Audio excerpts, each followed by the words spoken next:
Hello everyone, welcome to Mindspeak on Hello Global. I am Samik Sen. Joining us today, Shri Vinayak Rawat, a seasoned politician and Shiv Sena leader, has served as a member of parliament for Ratnagiri Sindhudurg constituency and has a long-standing history in Maharashtra politics. Sir पहले तो धन्यवाद आपने हमारे लिए समय निकाला। धन्यवाद। Health global में सर आपका स्वागत है। यस, धन्यवाद, थैंक यू, धन्यवाद। सर पहले स्टार्ट करते हैं ऐसे समझने के लिए कि आप पॉलिटिक्स में कैसे आए। कैसे वैसा कुछ खास नियोजन करके या प्लानिंग करके मैं पॉलिटिक्स में नहीं आया हूँ। जब से मैं सिंधुदुर्ग में स्कूल में पढ़ता था तभी बाला साहब ठाकरे जी के बारे में, शिवसेना के बारे में न्यूज़पेपर में मैं न्यूज़पेपर में जानकारी लेता था और लोगों के माध्यम से भी सुनता था। तभी से मुझे बाला साहब के तरफ मैं खुद बहुत आकर्षित हो चुका और बस तभी से आज तक और भविष्य में भी बाला साहब एक मेरे दिल में घेर करके बैठे हैं। तो उसके बाद बाला साहब जाने के बाद फिर उद्धव जी, तो मेरा एक नेचुरल रिलेशन शिवसेना और बाला साहब और उद्धव जी, आदित्य जी, इनके साथ निर्माण हुआ। सर आपने श्री बाला साहेब ठाकरे के साथ भी काम किया है, तो उनके साथ काम करने का एक्सपीरियंस कैसा था? नहीं, बाला साहब जी के साथ मैंने बहुत वर्ष तक काम किया।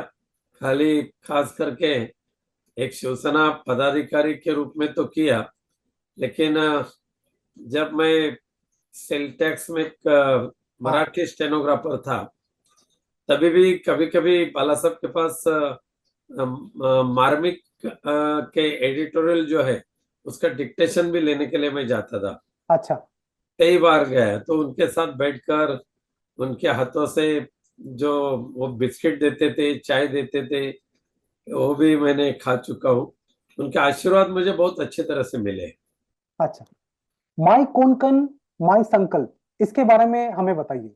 कोंकण तो मेरा जन्मभूमि है और कोंकण के विकास के लिए मुझे सद्भाग्य से 10 वर्ष तक मेंबर ऑफ पार्लियामेंट या सांसद के रूप में काम करने का मौका मिला और कोंकण के यानी मेरे रत्नागिरी और सिंधुदुर्ग दोनों जिले के सैकड़ों गांवों का विकास, रास्ता हो, कुछ ब्रिजेस हो या अन्य विकासात्मक जो काम रहते हैं वो करने का मुझे सौभाग्य प्राप्त हुआ है। खास करके लांजा तहसील जो है कोंकण, और आपको मालूम है पूरा ईस्ट साइड में वेस्टर्न घाट की एरिया है, सह्याद्री वेस्टर्न घाट, और वेस्ट साइड में तो समुद्र तटीय क्षेत्र है। लेकिन सह्याद्री पर्वत के जो गांव है वो कई कई बहुत कठिन परिस्थिति में लोग रहते हैं। लांजा तालुका में माचाल जैसे गांव है, कम से कम 3600 फुट ऊंचाई के ऊपर गांव है, सेकंड महाबलेश्वर कह जाते हैं। उस गांव में जाना होगा, उस वक्त सिर्फ 2-2.5 फुट का रास्ता था इतना ऊपर आना जाना चढ़ने के लिए। यानी मुगलाई में वहां उनके सैन्य दल रहता था, उनको आने जाने के लिए, सवारी के लिए, यानी उनके पास घोड़े ज्यादा रहते थे, घोड़े से उतरते थे। लेकिन तब से अभी यानी आजादी के पहले बरसों बरस हो गए वो गांव के लिए, लेकिन फर्स्ट टाइम वो गांव में अभी रास्ता निर्माण करने का सौभाग्य मुझे प्राप्त हुआ। यानी माचाल जैसे पर्यटन के लिए विकसित होने वाला गांव और कई कठिन परिस्थिति में रहने वाले लोगों को आज सीधा रत्नागिरी, लांजा, वहां तक अपने गाड़ी से, कार से, व्हीकल से आना जाना करते और गांव का भविष्य ही बदल गया। ऐसे कई जो डेवलपमेंट के काम है वो करने के लिए मैंने कोशिश की, उसमें मैंने सफल हुआ। बीएसएनएल की बहुत बड़ी नेटवर्किंग दोनों जिले में तैयार की। प्रधानमंत्री ग्राम सड़क योजना के माध्यम से कई गांव रास्ते से जुड़े गए। कोंकण रेलवे का इलेक्ट्रिफिकेशन करने के लिए मैंने बहुत प्रयास किया और पूरा हो चुका, लेकिन कोंकण रेलवे का डबलिंग होने की आवश्यकता है। और अगर कोंकण रेलवे की डबलिंग करनी हो तो कोंकण रेलवे को भारतीय रेलवे में मर्जिंग करना ही पड़ेगा, तो ही कोंकण रेलवे को उतना फंड मिलेगा। मुंबई गोवा हाईवे जो है, उस वक्त नितिन गडकरी जी उस डिपार्टमेंट के मंत्री बनने के बाद उनके माध्यम से अच्छा निधि प्राप्त हुआ। सद्भाग्य से राजापुर से सिंधु पूरा इंटर सिंधुदुर्ग का पूरा हाईवे कंप्लीट हो चुका, लेकिन राजापुर से चिपलुन तक, परशुराम घाट तक, वहां के जो कॉन्ट्रैक्टर थे उनकी लापरवाही की वजह से काम बहुत धीरे से चला, लेकिन तो भी मैंने कंटिन्यूसली फॉलो किया और काफी हद तक अभी काम अच्छी तरह से पूरा हुआ। लेकिन सिर्फ संगमेश्वर के आरवली और लांजा सिटी, इस बीच में का जो रास्ता है उतना ही रास्ता अभी बाकी रह गया, लेकिन बाकी का रास्ता सब अभी अच्छा हो चुका है। सिंधुदुर्ग एयरपोर्ट का काम कम से कम 15 वर्ष के बाद पूरा करके लेने का मौका मुझे प्राप्त हुआ। अभी सिंधुदुर्ग एयरपोर्ट का ऑपरेशन भी शुरू है। रीजनल कनेक्टिविटी स्कीम में सिंधुदुर्ग और रत्नागिरी दोनों जिले के एयरपोर्ट शामिल हुए। रत्नागिरी का एयरपोर्ट अभी तक पूरा नहीं है, लेकिन सिंधुदुर्ग में ऑपरेशन चालू हो चुका है। इलेक्ट्रिसिटी सप्लाई बहुत अच्छी तरह से शुरू हुआ है। मैं पार्लियामेंट के एनर्जी कमेटी के ऊपर था, तभी उस कमेटी के ऊपर काम करने के बाद दोनों डिस्ट्रिक्ट के इलेक्ट्रिसिटी सप्लाई के लिए जो अपग्रेडेशन करना था उसके लिए काफी हद तक फंड प्राप्त किया। सिटी और रूरल ये दोनों भाग में अच्छी तरह से भी सप्लाई तो चालू है। ऐसे पानी की समस्या भी वैसे तो बहुत जगह पे है, सिंचन की समस्या आज भी है, लेकिन कई प्रोजेक्ट सिंचन क्षेत्र में मंजूर करके लिए अभी काम भी उनका चालू है। अगले दो वर्ष में पूरा कोकण एक पानी के यानी कृषि के लिए जो पानी की आवश्यकता है, बागवान के लिए जो पानी की आवश्यकता है, उसके लिए अगले 2-3 वर्ष में कोकण पूरी तरीके से निर्भर बनेगा। सर, मछुआरों के लिए कोई योजना आपने कुछ प्लान किया है कि मछुआरे? हाँ, मछुआरे वहां 2 टाइप के मछुआरे, जो पारंपरिक मछुआरे जो है ट्रेडिशनल मछुआरे वो है, और कई आधुनिक जो मछुआरे है यानी पर्सनेट यूज करते हैं, एलईडी भी कई जगह पे यूज करते हैं, लेकिन एलईडी फिशिंग ये बहुत खतरनाक फिशिंग है, उसके ऊपर पाबंदी तो लानी चाहिए। लेकिन मछुआरों के लिए भी एक अच्छी तरह से यानी देवगढ़ जो है तहसील, उसमें आनंदवाड़ी प्रोजेक्ट एक जबरदस्त बहुत बड़ा प्रोजेक्ट है, यानी ससुंडा के बाद सबसे बड़ा प्रोजेक्ट आनंदवाड़ी प्रोजेक्ट है। जी हाँ। वो पूरा हो रहा है अभी। रत्नागिरी में मीरा बंदर जो है वहां भी मछुआरों के लिए सबसे ज्यादा मछुआरे रत्नागिरी सिंधुदुर्ग में, रत्नागिरी में वहां के मछुआरों के लिए बहुत अच्छे तरह से जेटी का काम हो रहा है। और जहां जहां यानी प्रधानमंत्री मत्स्य संपदा योजना शुरू होने के बाद साकरी नाटे में भी एक बहुत बड़ा मछुआरों के लिए एक बंदर मंजूर करके लिया है, जेटी मंजूर करके लिए, उसका भी काम अगले कई महीने में चालू हो जाएगा। और मछुआरों के हित के लिए डीजल की सब्सिडी उनके सोसाइटी के माध्यम से न सही वक्त पे मिलना चाहिए, इसके लिए मैंने प्रयास किया।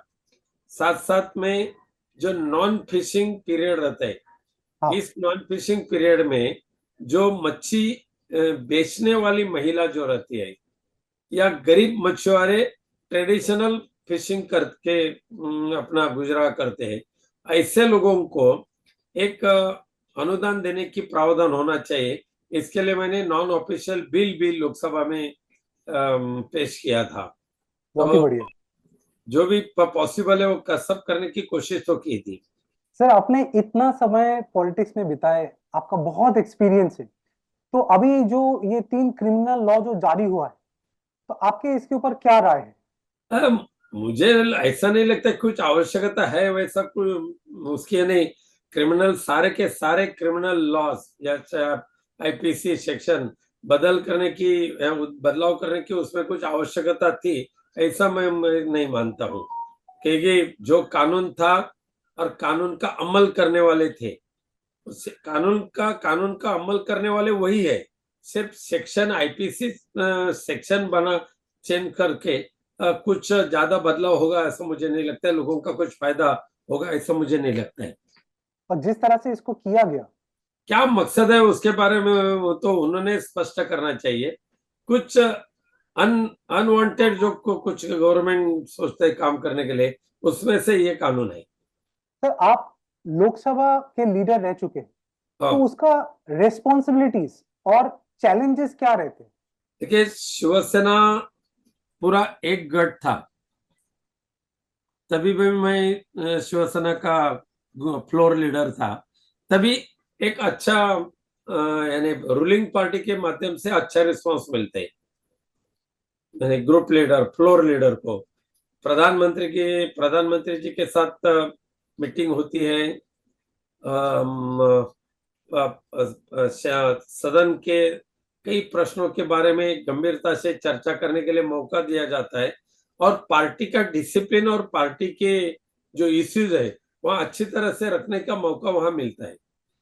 महाराष्ट्र स्टेट इलेक्शन अभी आने ही वाला है, तो उसके लिए आपका तैयारी कैसा है? कुछ स्ट्रैटेजी है उसका? हमारे शिवसेना पार्टी के जो प्रमुख है माननीय उद्धव जी ठाकरे, वो आदेश देते हैं वैसा हम लोग काम करते रहते हैं। लेकिन हम लोगों ने आने वाले महाराष्ट्र असेंबली चुनाव का एक तैयारी तो चालू की है। कौन से क्षेत्र से शिवसेना उद्धव बाला साहब ठाकरे के उम्मीदवार अच्छी तरह से चुन के आ सकते हैं, ऐसे मतदार क्षेत्र का चयन करके अभी जब इंडिया आघाड़ी की जो मीटिंग होने वाली है उसमें उस मतदार क्षेत्र के लिए दावा करेंगे।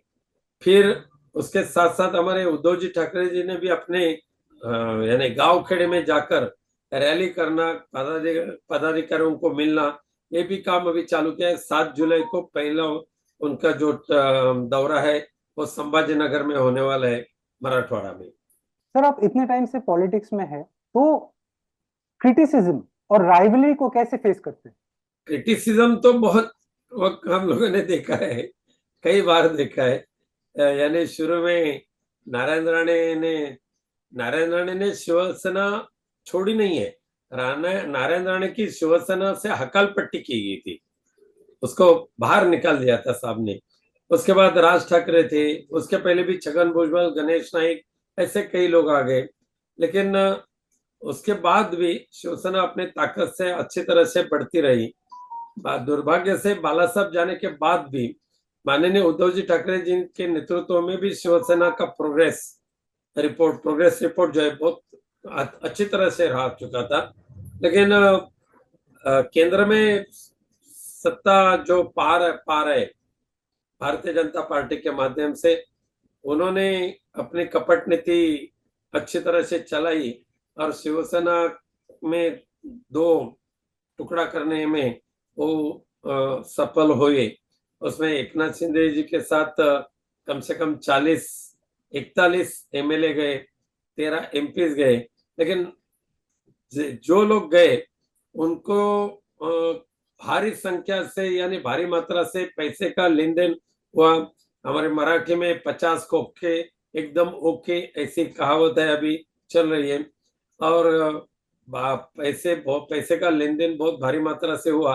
लेकिन इतने में भी हम जैसे लोग हैं ईमानदारी से वो पैसे के पीछे न जाते हुए हमारा जो प्रिंसिपल है, हमारी जो श्रद्धा है, हमारे जो दैवत है मातोश्री, उनके साथ हम मजबूती से रहे।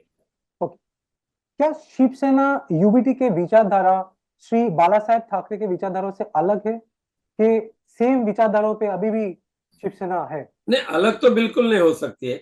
तो बाला साहब के जो विचार है वो हम सारे के लोगों के, सारे पदाधिकारियों कार्यकर्ता के दिल में अच्छी तरह से बैठिए दिल में।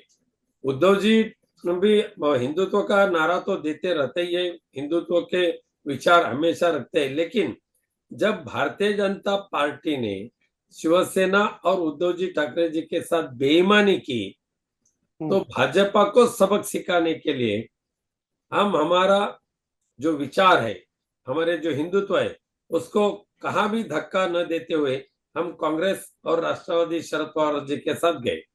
तो उसका मतलब ये नहीं है कि हम लोगों ने हिंदुत्व छोड़ा, और इसका भी मतलब ऐसा नहीं है कि हम कांग्रेस और राष्ट्रवादी कांग्रेस के साथ जाने के बाद जाते वक्त उन्होंने भी ऐसा कोई कंडीशन रखा नहीं था कि आपका ऐसा हिंदुत्व जो है वो नहीं चलेगा, ऐसा कुछ कंडीशन नहीं रखा था। और हमारे उद्धव जी ठाकरे साहब ने भी बताया था जो हमारा हिंदुत्व है वो हिंदुत्व हम उससे बिल्कुल कहाँ भी उससे दूर हटेंगे नहीं। लेकिन हमारा जो हिंदुत्व ऐसा ही है कि बाला साहब जब थे तभी भी बाला साहब ने कहा था हिंदुत्व यही राष्ट्रीयत्व है, यानी हमारा हिंदुत्व देश के हित के लिए जो जो काम करने वाले, देश के भारत माता के लिए जो जो काम करते, भारत माता के ऊपर जो प्यार करते और भारत माता के लिए जो रहते लड़ते, वो हमारे सारे हिंदुस्तानी है। वो उनके साथ हम हिंदुस्तानी करके रहेंगे। हिंदुत्व हमें उनसे भी हमें अभिप्रेत है। 2024 के लिए आप अपने लिए कोई गोल सेट किए? वैसा तो है कि हमारे में हम खुद के लिए कुछ नहीं मांगते। हमारे पार्टी के जो प्रमुख है उद्धव जी ठाकरे, वो अच्छी तरह से जानते हैं किसी को क्या देना है, किसी को क्या देना है, और उनके ऊपर हमारा पूरा विश्वास है, श्रद्धा है हमारी। तो हमें कुछ खुद को मांगने की जरूरत नहीं है। सर, पार्टी में युवा कार्यकर्ता जो है उनका क्या रोल रहता है? नहीं, युवा कार्यकर्ता की ताकत बहुत बढ़िया है। अभी भी जो भी सेनेट का इलेक्शन हो या मुंबई के ग्रेजुएट कॉन्स्टिट्यूंसी की इलेक्शन हो, मुंबई के शिक्षक मतदार संघ की इलेक्शन हो, वहां में युवा का जो विंग है हमारी आदित्य जी ठाकरे जी के नेतृत्व में, उन्होंने बहुत अच्छी तरह से काम किया है। सोशल एक्टिविटीज भी अच्छी तरह से करते हैं। एजुकेशनल साइड में भी युवा सेना का काम बहुत बढ़िया चलता है।